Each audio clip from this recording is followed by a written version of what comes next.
Comment est-ce que je définirais le sionisme? Au départ, je l'ai dit, c'est une théorie de la séparation. C'est l'idée que juifs et non-juifs ne peuvent pas vivre ensemble. C'est l'idée que les juifs doivent être séparés du reste de l'humanité. En ce sens, et c'est encore plus clair avec les derniers gouvernements israéliens, le sionisme menace les plus de 60% des juifs du monde entier qui ne vivent pas en Israël, la plupart du temps parce qu'ils ont choisi de ne pas y vivre. Ils nous menacent en faisant de nous des étrangers dans notre propre pays. Ils les menacent aussi parce qu'ils commettent des crimes en notre nom. Le sionisme est incontestablement et dès le départ un colonialisme, mais c'est un colonialisme particulier. À la différence, par exemple, du colonialisme français, qui visait à exploiter le peuple indigène, le sionisme ne vise pas à l'exploiter, il vise à l'expulser et à le remplacer. Mais c'était vrai dès le départ. Je donne un exemple, la Histadrout, le syndicat entre guillemets socialiste, faut mettre beaucoup de guillemets, qui est créé en 1917 et qui va être l'armature de la création du futur État d'Israël. Une de ses premières actions, en 1920, c'est boycotter les magasins arabes achetés juifs. C'est-à-dire, c'est déjà l'idée de la société séparée en 1920. On est plus de 20 ans avant Auschwitz. Ça n'avait strictement rien à voir. Donc, c'est un colonialisme séparatiste, c'est un colonialisme qui très très tôt va adopter l'idée du transfert, ça c'est la novlangue sioniste, c'est-à-dire le transfert, c'est l'expulsion forcée des Palestiniens dans les pays arabes environnants.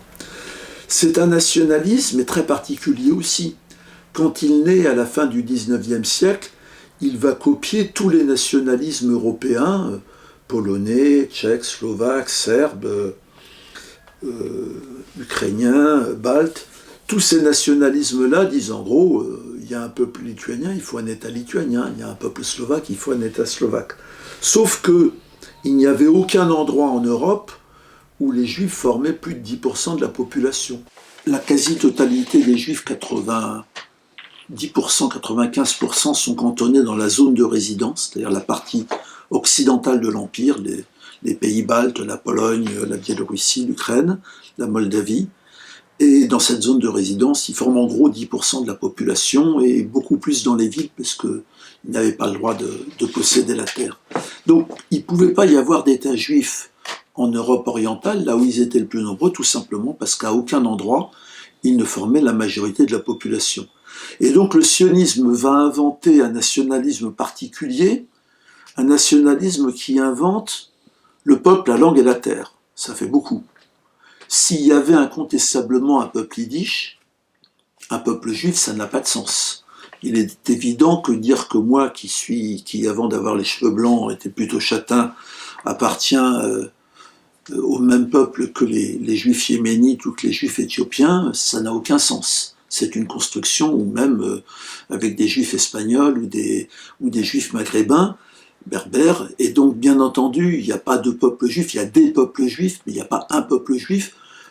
Pour faire court, en gros, les historiens maintenant sont d'accord là-dessus, nous ne sommes pas les descendants des Judéens de l'Antiquité, nous sommes les descendants de convertis de différentes époques et de différentes régions, et très en gros, les descendants des Judéens de l'Antiquité sont des Palestiniens. Donc il y a une construction historique, la théorie de l'exil et du retour, qui est déjà une manipulation de l'histoire, qui n'est pas vraie. Ils inventent la langue, il y avait des langues juives, en Europe de l'Est le yiddish, le ladino qui est de l'espagnol du Moyen-Âge pour tous les juifs descendants des juifs chassés d'Espagne, le judéo-arabe au Maghreb, l'arabe tout court au Yémen, mais en tout cas, l'hébreu était réservé à un usage strictement religieux et les gens ne parlaient pas hébreu dans aucune des communautés juives dispersées dans le monde. C'était la langue des religieux et à usage spécifiquement religieux. Et ils inventent la terre, parce qu'il n'y avait, que ce soit chez les juifs religieux ou chez les juifs laïcs, il n'y avait pas de référence à la terre. L'an prochain à Jérusalem, ça n'a jamais voulu dire je vais à Jérusalem, j'ai chassé les autochtones et j'y fais un État. Ça voulait dire mes pensées vont vers Jérusalem, comme celles des musulmans vont vers la Mecque. Le peuple élu, ça ne voulait pas dire nous avons plus de droits que les autres, ça voulait dire nous sommes plus responsables que les autres.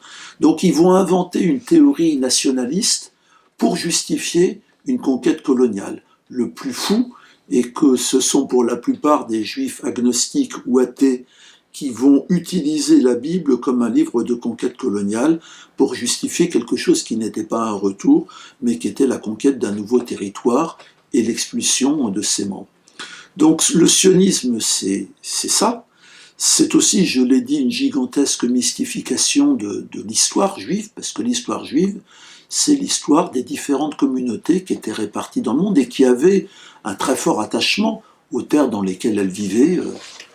En particulier, je pense aux juifs allemands ou aux juifs espagnols, mais les juifs français, il n'y avait pas plus français qu'eux. Donc c'était l'idée, en gros, que leur terre, c'était ce territoire que la quasi-totalité ne connaissait pas et que les fondateurs du sionisme ne connaissaient pas du tout. Ils ont été complètement surpris, pour ceux qui ont débouché en Palestine, de voir à quoi ça pouvait ressembler. Alors le sionisme, très logiquement, est allé chercher, dès le départ, la complicité des antisémites. Mais c'est à l'époque de Herzl. Herzl explique que les antisémites et les pays antisémites seront ses meilleurs alliés. Herzl va rencontrer Plehve, le ministre du Tsar qui a organisé les pogroms, notamment celui de Kishinev, pour lui dire « Votre intérêt et le mien sont le même qu'un maximum de juifs quittent l'Europe ».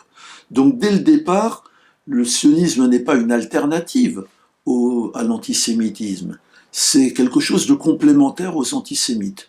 Jusqu'au génocide nazi, antisémites et sionistes ont le même but, qu'un maximum de juifs quittent l'Europe. Ce qui n'était pas prévu, c'était le nazisme, c'est-à-dire qu'on passe à l'étape d'après, qui était l'étape de l'extermination.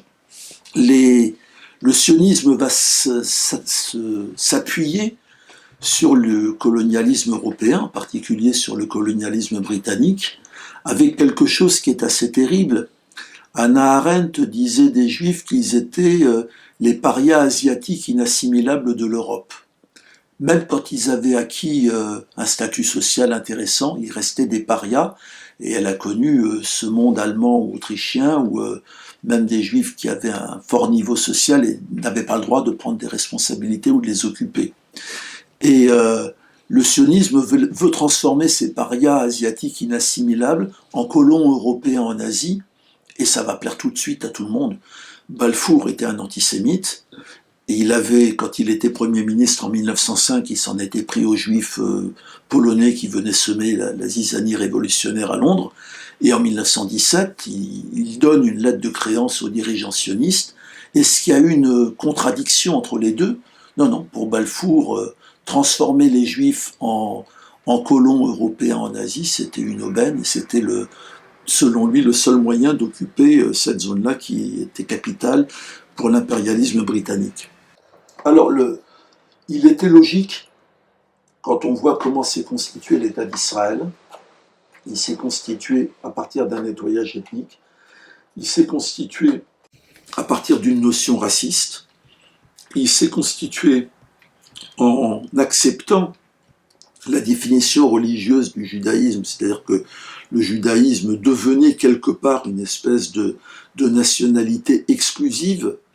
Il était très logique qu'on aboutisse à la situation actuelle.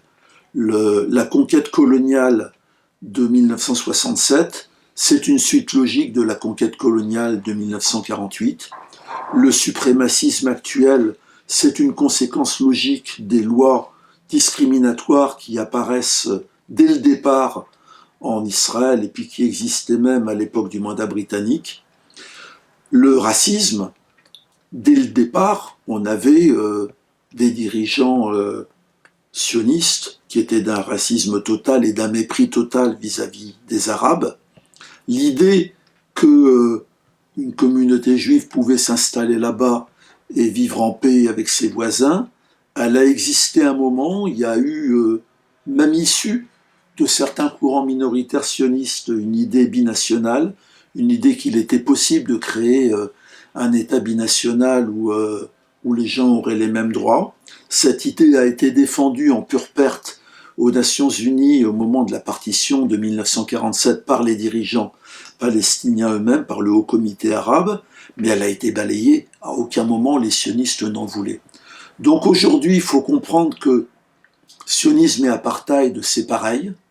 Il n'y a pas plus de gauche sioniste qu'il n'y avait une gauche de l'apartheid, que le fait que le courant, pendant longtemps minoritaire, parce qu'on n'avait pas besoin de lui, qui était le courant révisionniste du sionisme, qui est un courant qui était fasciste dès les années 30, qui étaient des admirateurs de Mussolini, qui ont été protégés par Mussolini, le fait que ce courant soit devenu majoritaire de façon écrasante, le fait que Netanyahou puisse déclarer publiquement, c'était en 2015, Hitler ne voulait pas tuer les Juifs, c'est le grand moufti de Jérusalem qui lui a soufflé l'idée, et que ça ne soulève pas de protestation en Israël, ça veut dire évidemment qu'une des clés d'une paix juste, c'est la défaite du sionisme, comme on a obtenu, même si c'est que partiel, la défaite de l'apartheid en Afrique du Sud. Aujourd'hui, les gens commencent à le comprendre.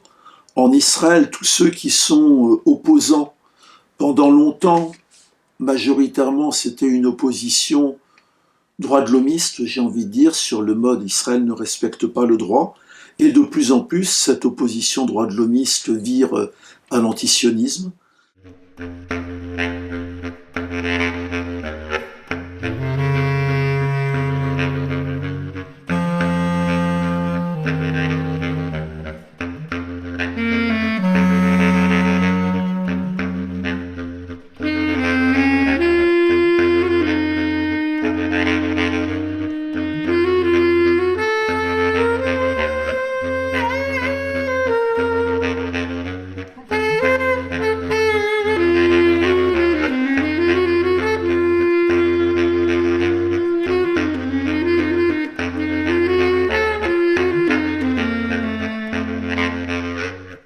Aujourd'hui, il n'y a plus d'autre façon de penser la paix que de penser que cette paix juste, elle passe par l'égalité des droits, et l'égalité des droits, ça passe par la fin du sionisme. C'est compliqué. Aujourd'hui en France, je prendrai des exemples, beaucoup de courants ne veulent pas se déclarer antisionistes, n'arrivent pas à comprendre que la partition de 1947 était un crime, que la reconnaissance d'Israël, alors qu'il violait le droit international en 1948 par l'ONU, était un crime, que accorder aujourd'hui la légitimité à un État juif, c'est une aberration. Il ne peut pas y avoir d'État autre que l'État de tous ses citoyens, et même si Israël est loin d'être le seul dans ce cas-là, Israël est évidemment un État qui viole le droit international partout. Donc on pense vraiment que convaincre les gens idéologiquement que le sionisme c'est l'apartheid et que la paix elle passera par la disparition de cette idéologie, c'est fondamental aujourd'hui. On est loin d'y arriver, il y a un brouillage des cartes absolument énorme, il y a une politique qui a été entamée depuis Israël de dire vous êtes antisioniste donc vous êtes antisémite. J'ai envie de dire vous êtes sioniste donc vous êtes antisémite. Parce qu'aujourd'hui, sionistes et antisémites disent la même chose, la séparation des gens en les essentialisant et en les hiérarchisant.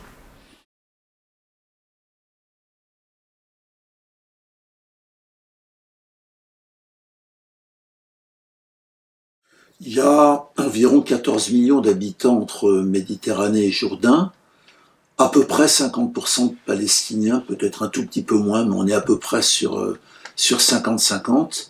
Mais évidemment, ce qui différencie complètement les Juifs israéliens des Palestiniens, c'est que les uns ont tout, que les autres n'ont rien, et surtout que ce qui permet la domination de la Palestine, c'est la fragmentation.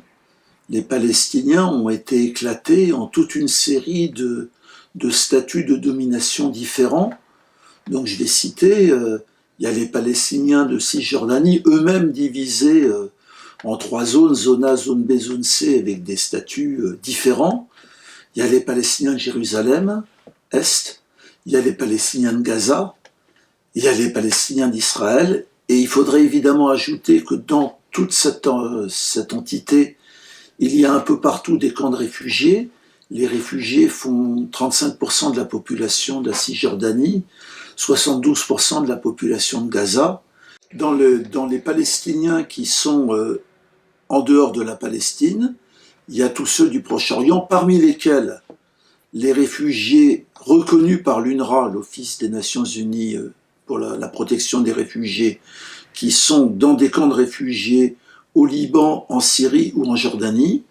Mais il y a beaucoup de Palestiniens du Proche-Orient qui sont sortis des camps de réfugiés, soit dans ces trois pays, soit dans les pays du Golfe, en Égypte, un peu partout. Et il y a énormément de Palestiniens qui vivent en Europe, en Amérique du Nord ou en Amérique latine. On peut estimer que sur l'ensemble des Palestiniens, environ presque 50% aujourd'hui vivent hors de Palestine. Donc si je prends la Palestine historique et je commence par la Cisjordanie, dès le début de la conquête de 1967, d'abord Jérusalem va être annexée, je vais parler de Jérusalem un peu plus tard, et Jérusalem va être considérablement agrandie par rapport à ce qu'était la ville jordanienne de Jérusalem-Est, au point qu'aujourd'hui la Jérusalem coupe en deux la Cisjordanie. Cette Cisjordanie, dès le début, les Palestiniens vont subir un régime d'occupation militaire. La colonisation va commencer. Aujourd'hui, en gros, dans la Cisjordanie, si on enlève Jérusalem-Est, il y a 600 000 colons à peu près et 2 400 000 Palestiniens. Mais quand on va là-bas, ce sont les villages et les villes palestiniennes qui sont entourés par le mur et entourés par les colonies. Le mur, sa construction a commencé sous Sharon au début des années 2000. Il fait aujourd'hui 700 km, un peu plus. Il vole plus de 12% de la superficie de la Cisjordanie. Il coupe des tas de villages de paysans de leurs terres. Il encercle complètement des villes comme Tulkarem ou Qalqilia.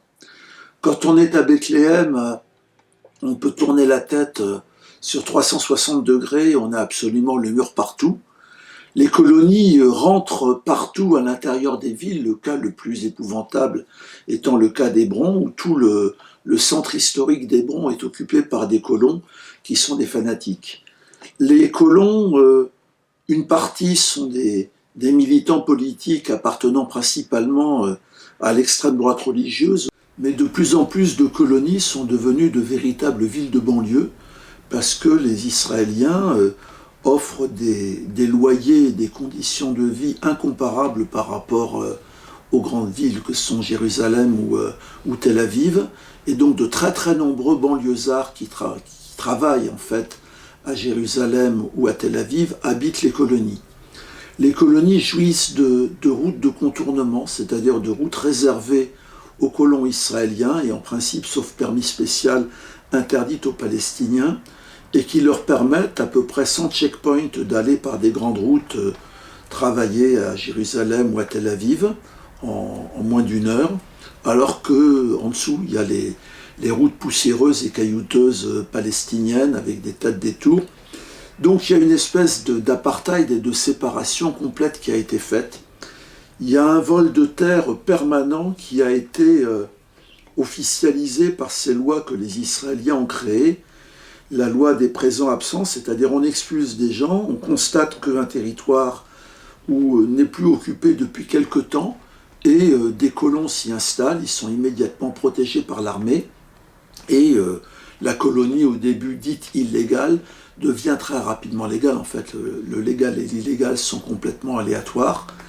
Ce qui est important à comprendre dans la façon dont est colonisée la Cisjordanie, on est bien loin de ce qu'ont été les kibboutz autrefois. Ce sont véritablement des blocs de colonies dans lesquels on installe des habitations, même des gigantesques immeubles, des grands blocs d'habitation qui pendant très longtemps vont être vides, mais le problème n'est pas là, il s'agit d'occuper le territoire.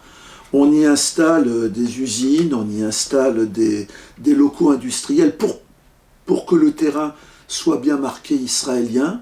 On y installe des routes de contournement et au bout du compte, la Cisjordanie devient un véritable gruyère. Il y a eu des périodes où il y avait plusieurs centaines de checkpoints en Cisjordanie.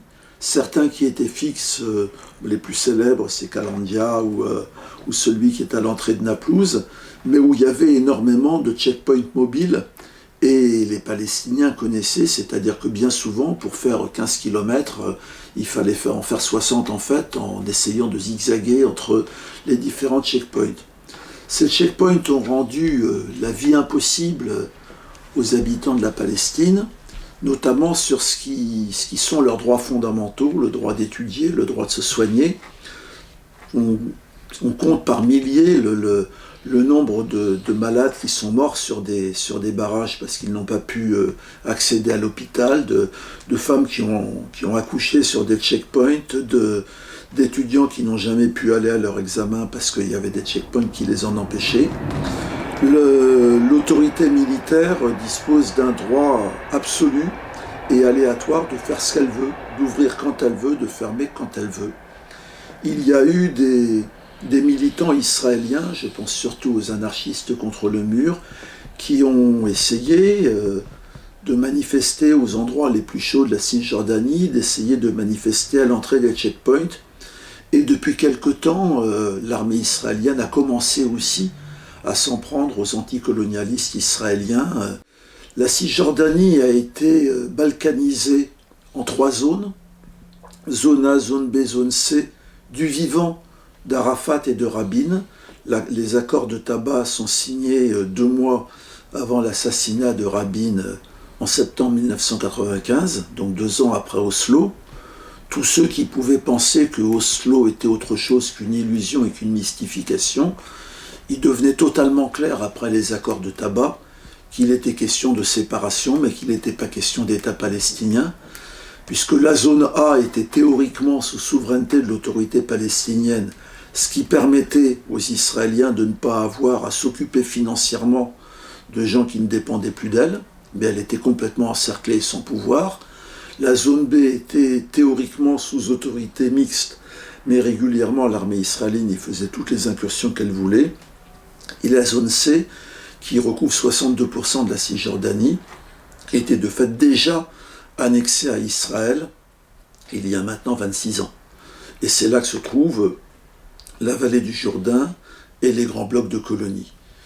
Donc voilà un petit peu cette situation. Je dis souvent dans des conférences, vous ne savez pas ce que c'est que l'apartheid, allez à Hébron, en un quart d'heure vous allez être convaincu. Quand vous logez chez l'habitant, vous avez ces colons et l'armée qui les protège, qui sont à quelques mètres de l'endroit où vous dormez. Il faut savoir qu'en 1994, quelques mois après Oslo, un colon de Kiryat Arba, la grande colonie à côté d'Hébron, a tué 29 Palestiniens dans le caveau des Patriarches. Qu'a fait Yitzhak Rabin au lieu d'expulser les colons? Il a amené l'armée pour les protéger. 26 ans après, cette armée est toujours là. Les colons entraînent et éduquent leurs enfants à caillasser les enfants palestiniens qui vont à l'école.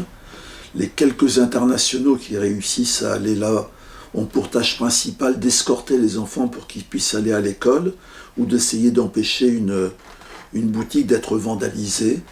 Les colons déversent leurs ordures sur la rue principale et leurs excréments. Il faut une espèce de filet pour que ce ne soit pas en permanence souillé. Et voilà, on a cette vision de... Le sionisme avait dit la Palestine est une terre sans peuple pour un peuple sans terre. Les colons ont décidé que c'était une terre sans peuple, et donc ils nient l'existence et la dignité de ce peuple. Gaza vit une situation peut-être encore plus terrible. Je crois que c'est une des plus grandes émotions qu'on a quand on va là-bas.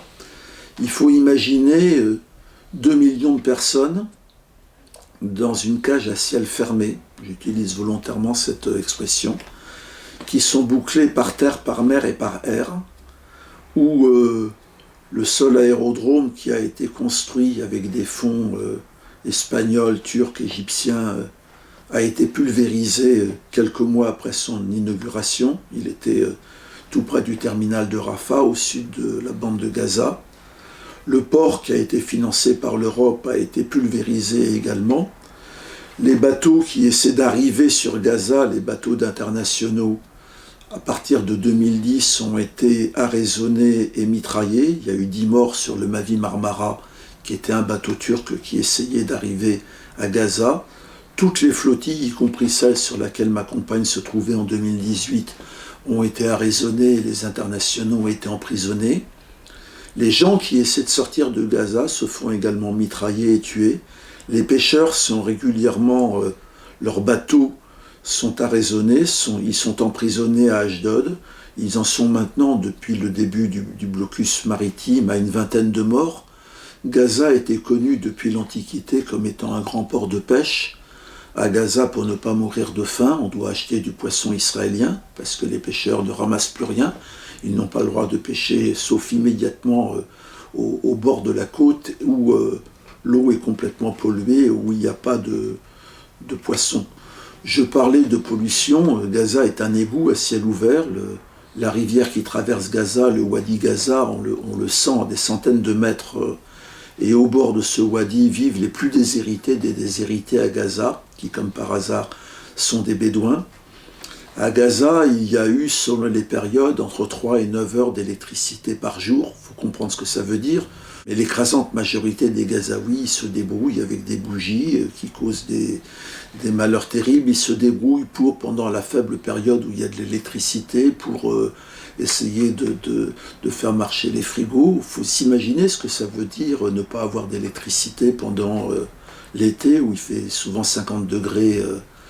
Il faut imaginer le massacre qu'il y a eu en 2014. 500 000 personnes qui vivaient dans les zones rurales ont été exilées, se sont exilées dans les 3 grandes villes, Gaza, Rafah et Khan Younis. Les terres agricoles ont été totalement ravagées, la plupart des bâtiments des zones occupées ont été détruits. La mort à Gaza arrive de 6 façons différentes, nous racontait celui qui nous a guidés. Elle peut arriver par les vedettes maritimes, elle peut arriver par les tanks, elle peut arriver par les F-16, elle peut arriver par les drones, elle peut arriver par les hélicoptères Apache. Et peut-être ce qu'il y a de pire, il y a sur ce que les Israéliens appellent pudiquement la barrière de sécurité, donc la frontière orientale, là où il y a les terres agricoles de Gaza, il y a des tourtueuses. C'est un mélange de Moyen-Âge et de science-fiction. Ce sont de grandes tours où normalement tout est fermé, puis de temps en temps, la tour déploie ses ailes, des mitrailleuses sortent et tirent. Il n'y a personne dans ces tourtueuses. Il y en a une trentaine sur toute la bande, l'est de la bande de Gaza. Ces tours sont télécommandées depuis Tel Aviv, probablement dans des bureaux à air conditionné. Et donc les fonctionnaires qui sont là-bas et qui voient tout décident de la vie et de la mort d'un paysan dont ils estiment qu'il est venu cultiver trop près de la barrière, d'un pauvre Gazaoui qui est en train d'essayer de récupérer les métaux, parce que tout se recycle à Gaza. Il faut comprendre qu'en 2014, il n'y a pas seulement 2500 morts, il n'y a pas seulement les terres qui ont été ravagées, il y a eu des destructions absolument incommensurables. Ce que les Israéliens ont détruit en priorité à Gaza, c'est l'appareil productif. Souvent, quand on se baladait, on voyait un endroit pulvérisé, on demande qu'est-ce qu'il y avait là. Il y avait un poulailler. Qu'est-ce qu'il y avait là? Il y avait une étable pour des moutons. Qu'est-ce qu'il y avait là? Il y avait il y avait un garage de réparation auto. C'est-à-dire que tout ce qui était l'appareil productif a été pulvérisé en priorité, parce que la priorité des Israéliens, c'est que les Gazaouis deviennent un petit peu comme les Indiens d'Amérique du Nord, des mendiants, des gens obligés de quémander pour pouvoir vivre, et en tout cas certainement pas des gens dignes et des producteurs. Et que demandent les Gazaouis? Ils demandent la possibilité de pouvoir vivre par eux-mêmes, ils demandent la liberté. Nous, l'Union juive française pour la paix, nous avons mené à bien, et ça continue, un projet d'aide aux paysans de Gaza. Nous avons pu faire des collectes qui ont permis de construire un château d'eau, de mettre des panneaux solaires, de construire des canalisations, de construire une pépinière de légumes. Et l'idée est de permettre à des groupes de paysans, organisés de façon traditionnelle, de pouvoir vivre de leur culture et de pouvoir nourrir leur population sans qu'ils soient obligés d'importer la nourriture israélienne, qui souvent est de la nourriture bas de gamme, et qui permet en plus aux grandes entreprises israéliennes de se faire de l'argent sur le dos de l'occupation. Donc voilà, Gaza, c'est une prison, c'est un blocus auquel participe l'Égypte de façon éhontée, mais l'Égypte est un pays allié d'Israël. On a retiré du monde 2 millions de personnes, au vu et au su de tout le monde, en violation totale du droit international, et les gens laissent faire. Ils ont décrété que le Hamas était une organisation terroriste et ils punissent collectivement la population. Je peux vous assurer qu'à Gaza, nous avons rencontré tous les partis politiques, de gauche, de droite, religieux, pacifiques pour la lutte armée. Donc on a rencontré le Hamas, le Djihad islamique, le Fatah, le FPLP, l'Union palestinienne, le FDLP. Et c'est un endroit, c'est une société normale, incroyablement pluraliste, dans une situation totalement anormale, qui est une situation de blocus et d'enfermement. Quand on pose la question aux Gazaouis, c'était curieux, pourriez-vous vivre avec les Juifs? Là, parce qu'on s'est toujours présenté comme Union juive française pour la paix. La réponse, c'est les plus vieux disent nous avons toujours vécu avec eux, c'était nos voisins, ceux qui ont vécu la Nakba, la catastrophe. Ceux qui ont travaillé en Israël disent on était exploités, mais au moins on était en liberté. Et les jeunes, ils nous disent comment pouvez-vous nous poser une question pareille? Parce qu'il faut bien comprendre que 65% de la population n'est jamais sortie de la cage et n'a jamais vu un juif ou un israélien. Ils vivent complètement sous blocus depuis des années.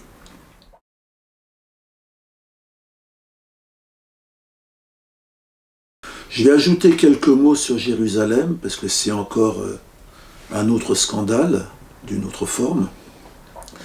Jérusalem-Est devait, selon les accords d'Oslo, devenir la capitale d'un futur État palestinien. Les Israéliens ont annexé la ville à l'époque travailliste dès 1967. Ils ont agrandi la ville qui va maintenant de Ramallah à Bethléem, qui coupe en deux la Cisjordanie, en y annexant des tas de quartiers ou de villes et de villages qui n'avaient rien à voir avec Jérusalem.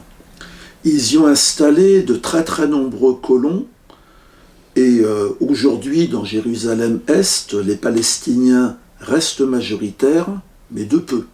Dans l'ensemble de Jérusalem, la proportion palestinienne de la population descend de 40% à 30%, et tout le but aujourd'hui des Israéliens, c'est d'expulser les Palestiniens de Jérusalem en leur enlevant le statut de résident, parce que les habitants de Jérusalem ont un statut à part, ils sont résidents, ils ne peuvent pas voter aux élections, mais ils ont une plaque d'immatriculation israélienne qui leur permet de voyager un peu partout, ce qui n'est pas le cas des Palestiniens, qu'une plaque d'immatriculation verte.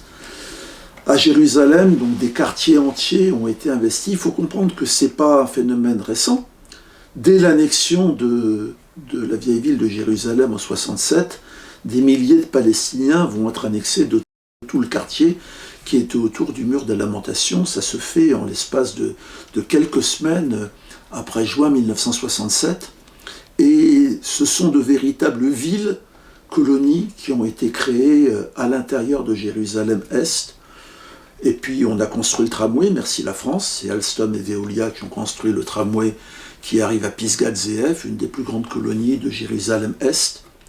Dans le quartier palestinien de Silouan, qui est au pied de la vieille ville, les Israéliens ont déclaré que le roi David avait vécu là. La plupart des historiens estiment que si le roi David a existé, c'était tout au plus un berger qui avait un troupeau un peu plus grand que les voisins. Comme historicité, on fait mieux. Mais donc les Israéliens ont créé à Silouan le parc du roi David, la maison du roi David, le musée du roi David. Et il y a déjà plusieurs milliers de colons qui se sont installés à Silouan. Et les enfants de Silouan, palestiniens, nous disent que quand ils vont à l'école, ils ne sont pas sûrs qu'ils vont pouvoir rentrer, que leur maison n'a pas été expulsée. Donc voilà 3 statuts de domination très différents, mais qui ont pour but de balkaniser complètement la Palestine, la partie de la Palestine qui a été occupée en 1967. Je vais parler de celle qui a été occupée plus tôt, en 1948, c'est-à-dire les Palestiniens d'Israël. La propagande sioniste a toujours prétendu qu'en 1948, c'était la lutte de David contre Goliath.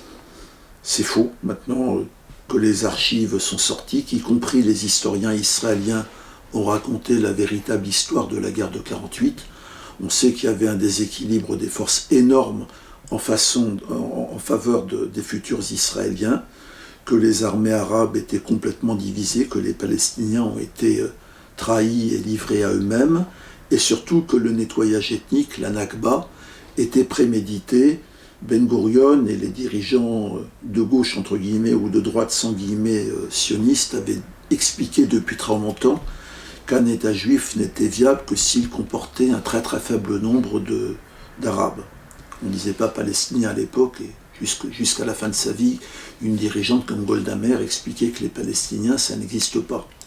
Et donc en 1948, il y a le nettoyage ethnique prémédité, 750 000, 800 000 personnes, c'est à peu près le chiffre sur lequel les historiens sont d'accord, avec immédiatement des violations complètes du droit international, puisque dès 1948, l'ONU vote la résolution 194 qui prévoit le retour des réfugiés palestiniens chez eux.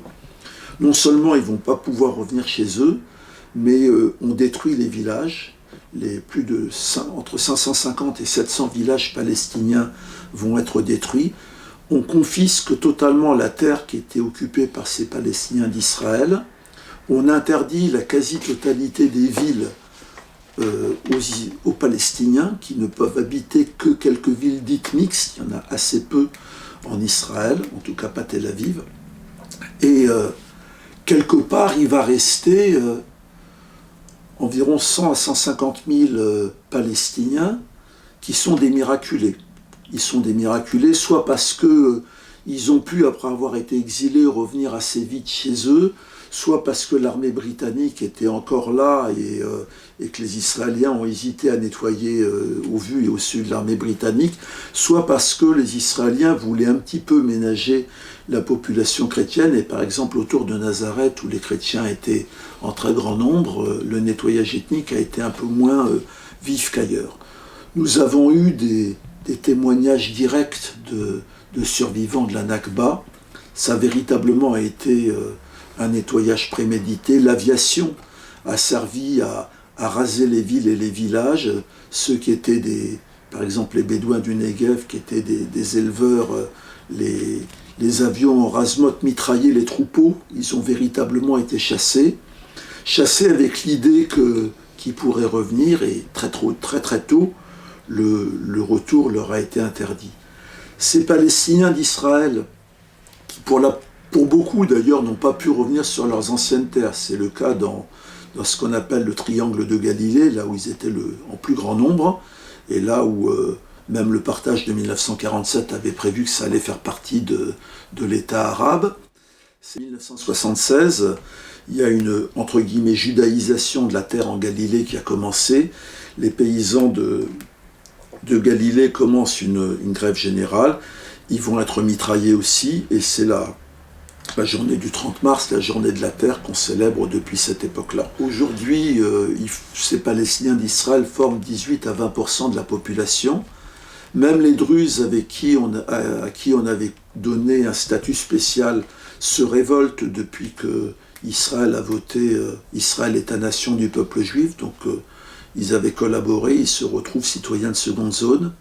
Même les Bédouins à qui on avait donné un statut à part, ils pouvaient faire l'armée, ils pouvaient avoir certains avantages, se révoltent parce que ceux, en tout cas du sud, du désert du Negev, occupent des terres qui sont convoitées par le Front National Juif, le KKL, et donc on les expulse, leurs villages deviennent clandestins, on leur interdit de construire en dur, la police débarque dans leur village et les détruit. La plupart de ces Palestiniens d'Israël aujourd'hui s'abstiennent aux élections, ou quand ils votent pour la liste unie, qui est clairement antisioniste, et donc leur intégration dans un État juif est de plus en plus improbable. Il n'y aura pas d'État palestinien. Enfin, quand je dis ça, Au départ du sionisme, peut-être même avant les théories coloniales, même si elles sont prégnantes dès le départ, il y a quelque chose qui est affreux, qui est la théorie de la séparation. Le sionisme invente que, contre l'antisémitisme qu'il existe inéluctable, la seule possibilité, c'est de se séparer. Or, tout ce qui se passe en Palestine montre que la séparation conduit au pire des colonialismes et au pire des suprémacismes. Donc l'idée de séparer Palestiniens et Juifs israéliens est une idée mortifère en soi et fausse. Par contre, il y a quelque chose d'impératif que certaines personnes n'ont pas voulu comprendre. Il n'y aura pas de paix juste avec le sionisme. Je vais faire des comparaisons avec l'Afrique du Sud. Quand Mandela est en prison, il est approché par la direction blanche de l'apartheid, les hommes de De Clercq, qui lui disent on va vous proposer, on va vous libérer, on va donner l'indépendance à plusieurs Bantoustans. Comme vous êtes Xhosa, vous serez président du Transkei, qui est le plus grand des Bantoustans, vous irez à l'ONU, et voilà, on fait la paix sur cette base-là. Et Mandela, en gros, leur a dit non. Tout est négociable, sauf 3 choses. L'Afrique du Sud est une et indivisible, l'apartheid est un crime, une personne égale une voix. Je crois que si on veut faire une paix juste au Proche-Orient, il faut s'inspirer de ce que Mandela a obtenu, dont on a vu avec la situation sociale en Afrique du Sud. Comme j'étais prof de maths, je me permets de dire que c'était une condition nécessaire, mais pas suffisante, puisqu'on a bien vu quand même que la lutte des classes continue et que malgré tout, les propriétaires des mines restent les mêmes, avec tout ce que ça veut dire d'inégalité sociale et d'état policier. Mais voilà, au moins ces 3 conditions avaient un sens. Si on les traduit en Israël-Palestine, ben oui, la Palestine aujourd'hui, elle est une et indivisible, donc elle doit le rester. Le sionisme et ce qu'il a produit, la Nakba, est un crime, et il n'y a pas de paix juste qui ne soit pas la reconnaissance et la réparation de ce crime, avec en particulier le droit au retour des réfugiés, qui était la condition fondamentale. Aujourd'hui, on n'a absolument pas le rapport de force. On a une société israélienne qui a basculé très massivement vers l'apartheid et le suprémacisme et le racisme affirmé. Mais j'ai envie de dire, est-ce qu'on n'a jamais vu dans l'histoire des gens reconnaître qu'ils sont des criminels et faire cesser leurs crimes sans y être forcés? Donc on comprend bien que la condition pour qu'il se passe quelque chose en Israël-Palestine, pour qu'il y ait, c'est d'aboutir à une rupture du front intérieur en Israël. Pour l'instant, cette rupture, elle n'y est pas. Il y a des anticolonialistes israéliens de plus en plus radicaux, de plus en plus courageux, mais ils représentent une petite minorité, comme les porteurs de valises français représentaient une petite minorité en France au plus fort de la guerre d'Algérie. Si on fait la comparaison avec la guerre d'Algérie, qu'est-ce qui fait qu'en 1961, il y a une très grande majorité des Français qui pensent qu'il faut continuer la guerre jusqu'au dernier Félaga vivant, et qu'en 1962, il y a une très grande majorité des Français qui pensent qu'il faut se retirer et donner l'indépendance à l'Algérie, quel que soit le prix qu'on va payer? C'est les 28 000 morts du contingent. Alors évidemment, je ne souhaite à personne la mort ou des souffrances comme ça, mais c'est parce que la société française, quelque part, a subi les conséquences de ce qu'elle infligeait au peuple algérien qu'elle a été obligée de changer. Pour l'instant, les Israéliens ne subissent pas, en aucune façon, les conséquences de l'apartheid qu'ils infligent aux Palestiniens. Qu'est-ce qu'on nous dit en Palestine quand on discute de ça? Ils nous disent, cette guerre, elle n'est pas née chez vous. Elle n'est pas née chez nous, elle est née chez vous, en Europe. Elle est née de l'antisémitisme européen, elle est née du colonialisme britannique, elle est née de l'ONU qui a donné la majorité de notre État à des colons envahisseurs et qui a nié nos droits. qu'est-ce qui sont les conditions pour que nous puissions avoir nos aspirations. Il y a, eux en voient deux, en tout cas dans les politiques avec qui j'ai pu discuter. Ils disent la première chose, c'est que nous, peuple palestinien, nous soyons en état de continuer à faire société et de résister. Je peux dire, surtout pour Gaza, mais c'est également vrai en Cisjordanie, que dans des conditions épouvantables, les Palestiniens font société. Ils continuent d'éduquer leurs enfants. Il y a 1% d'analphabètes en Palestine, contre 35% en Égypte voisine. Ils continuent à croire à l'avenir, ils continuent à faire la fête, ils continuent à se marier. Ils continuent partout où c'est possible à cultiver la terre, ils continuent partout où c'est possible à produire. Ils sont le peuple du Proche-Orient qui a de loin le plus grand nombre en proportion de professeurs, de docteurs, d'ingénieurs. Et la deuxième condition que mettent les Palestiniens pour qu'on y arrive, ils disent il faut que vous, société civile européenne et occidentale, vous soyez assez forts pour imposer à vos gouvernements qu'ils cessent d'être complices de cet État criminel. Et ils croient beaucoup au BDS, au boycott des investissements sanctions.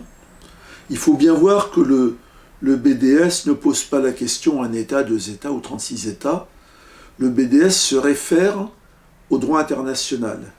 Il demande pour les Palestiniens la liberté, c'est-à-dire la libération des prisonniers, la destruction du mur, la fin du blocus de Gaza.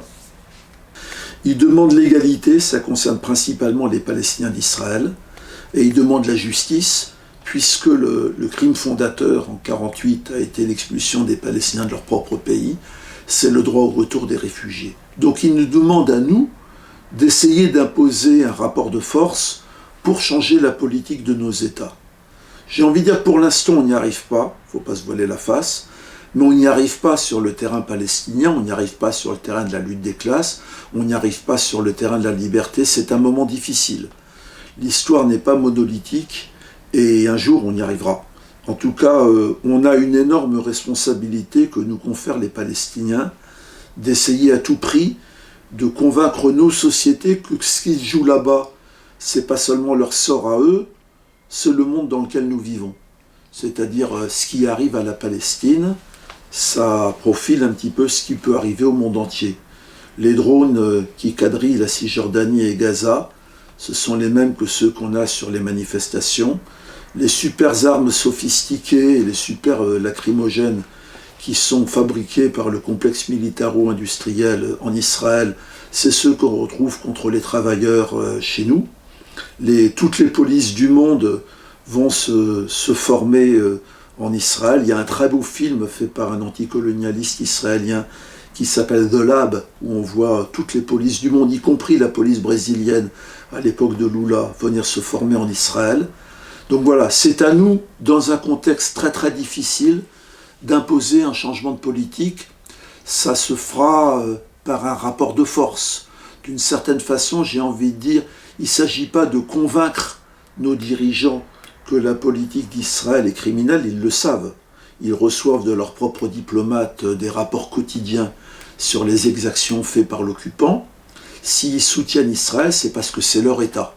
C'est parce que Israël est un État suprémaciste qui est devenu le laboratoire de l'enfermement, de la surveillance des populations dangereuses, de la répression et du complexe militaro-industriel. Cet État-là les fait rêver. Il a réussi à obtenir et à faire des choses que beaucoup n'arrivent pas à faire, notamment d'arriver à museler et à dominer toute une partie de la population sur des bases quelconques. Mais voilà, je veux dire que quand un dirigeant sioniste français, William Goldnadel, dit oui, il y a des colonies de peuplement, pas en Judée-Samarie où les Juifs sont chez eux, mais dans le 9-3, on comprend bien le lien qu'il y a entre les deux. On comprend bien quelque part que ce que les Israéliens ont réussi à faire, par exemple d'un point de vue sécuritaire, ça fait totalement rêver les dirigeants du monde entier.